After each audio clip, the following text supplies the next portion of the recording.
দেখতো জুবাইর, আমরা সারাদিন কত কাজ করি, তারপর মাহাজন আঙ্গুর একদিন কয় না যে লো, আজকে তোর 100 টাকা বেশি দিলাম, এটা নিয়ে তোরা চল।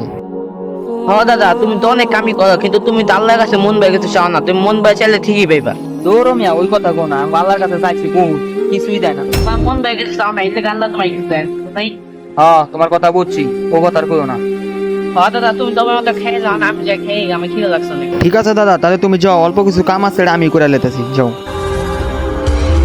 আরে হ্যাঁ, কি সুন্দর কপাল আর আমার কপাল। হ্যাঁ, কত ইসলাম ধর্ম কত শ্রেষ্ঠ। হ্যাঁ, আল্লাহর কাছে কিছু মন বাই চাই না, তাইলে কত কিছু পায়। আর আমগো ধর্ম আর হ্যাঁ, নবীর নামটা কত সুন্দর, হযরত মুহাম্মদ সাল্লাল্লাহু আলাইহি ওয়াসাল্লাম, বললে পয়েন্টটা জোড়া জায়গা।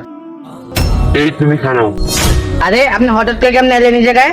সেটা জেনে তোমার কোনো লাভ নাই, আমি তোমাকে একটা পুরস্কার দিতে চাই। আরে আপনি আমাকে পুরস্কার দিতে চান? কি পুরস্কার দিতে চান? পুরস্কার তো দিব, আগে বলো মুসলমান ধর্মের শ্রেষ্ঠ নবীর নাম কি? আরে আপনি আমি এই প্রশ্ন করলেন, আসলে আমি তো হিন্দু, দান তাও চেষ্টা করি।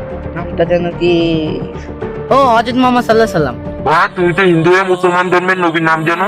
আসলে আমি ইসলাম ধর্মকে অনেক শ্রদ্ধা করি, এই জন্য আমি নামটা বলতে পারছি। ঠিক আছে, তোমার কথা আমি বুঝতে পারছি। এই যেন তোমার পুরস্কার। আরে এটা ভাই, এটা তুমি পরেই দেবে। আরে সে কই গেল? আরে দে তো, সে আমায় কি এমন জিনিস দিল? আল্লাহ গো, এতগুলো স্বর্ণের কয়েন! আল্লাহ, আমি আজকে যে মুসলমান ধর্ম গ্রহণ করবো।